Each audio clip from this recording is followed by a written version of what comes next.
కోడిగూడు మంత్రిని మీరు డావోస్కి ఎందుకు వెళ్ళలేదంటే అక్కడ చాలా చలిగా ఉంది, మేము డావోస్కి వెళ్ళలేమని చెప్పే పరిస్థితి మనందరం చూసాం.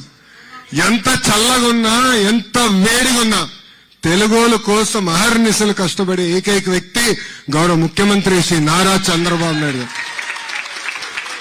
ఈరోజు నేను గర్వంగా చెప్తున్నా, మీరు వేదిక మీద చూడండి, ఆయన నాయకత్వంలో ఒక యంగ్ బ్రిగేడ్, యంగ్ టీం పనిచేస్తుంది. నేను ఎన్నోసార్లు చెప్పా, మా అందరికీ అదొక అదృష్టం.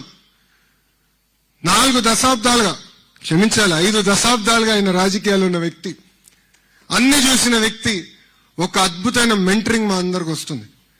నేను గతంలోనే చెప్పా, మేము అందరం మిసైల్ లాంటి వాళ్ళం, కానీ మిసైల్ కి జీపీఎస్ లేకపోతే చాలా ప్రమాదకరమైన పరిస్థితి.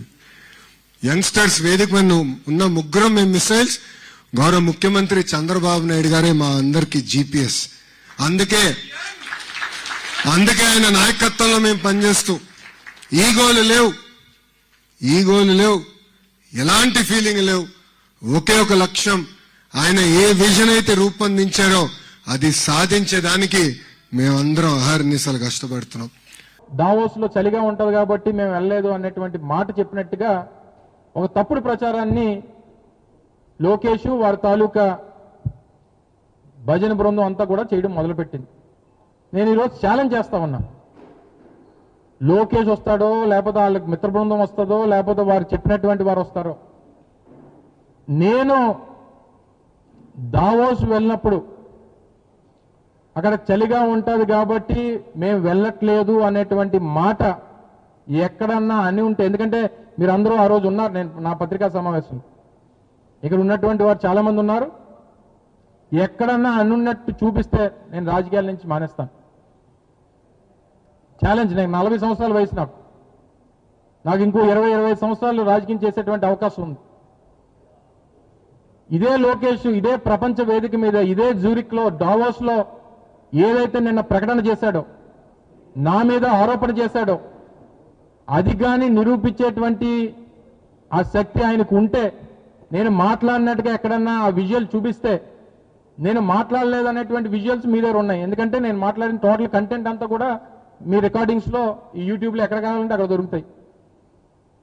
నేను ఆ మాట అన్నట్టుగా ఎక్కడన్నా చూపిస్తే, ఈ రోజే చెప్తున్నా, ఈ రోజే నా లాస్ట్ డే రాజకీయాల్లో.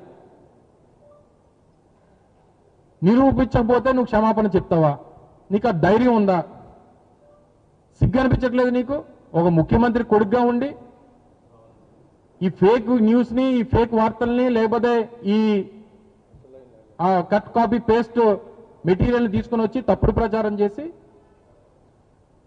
నువ్వు దాన్ని రాజకీయంగా లబ్ధి పొందేటువంటి ప్రయత్నం చేస్తావా? సో వీటన్నిటి కూడా త్వరలోనే సమాధానం దొరుకుతాయి. మీరు చేసినటువంటి పాపాలు, మీరు చేస్తున్నటువంటి అన్యాయాలు, అక్రమాలు, ప్రజలకు చేస్తున్నటువంటి అన్యాయం అంతా కూడా ఈ 2 సంవత్సరాల్లో ప్రజలు తెలుసుకున్నారు. తప్పకుండా రానటువంటి కాలంలో వీటన్నిటికీ కూడా జవాబు ప్రజలు ఇస్తారనేటువంటి విషయాన్ని మరొకసారి ఈ సందర్భంగా తెలియజేసుకుంటూ, వెళ్ళిన పనిని చూసుకొని రావాలి. రాష్ట్రం కోసం, రాష్ట్ర భవిష్యత్తు కోసం, రాష్ట్ర అవసరాల కోసం మీరు వెళ్ళినటువంటి పనేంటి, మీరు చేస్తున్నటువంటి పనులేంటి? సో దయచేసి ఇప్పటికన్నా ఈ పనికిమాలిన మాటలు మానేసి, ఈ పనికిమాలిన ఈ ఆరోపణలు మానేసి, మీ గురించి మీరు డప్పు కొట్టుకోవడం మానేసి, మీ గురించి మీరు భజనలు చేసుకోవడం మానేసి, రాష్ట్ర అవసరాలు, రాష్ట్ర ప్రయోజనాలు, రాష్ట్ర పెట్టుబడుల గురించి బుర్రబెట్టమని చెప్పి మరొకసారి ఈ ప్రభుత్వ పెద్దల్ని మీ ద్వారా ఈ సందర్భంగా కోరుతా ఉన్నా. Thank you.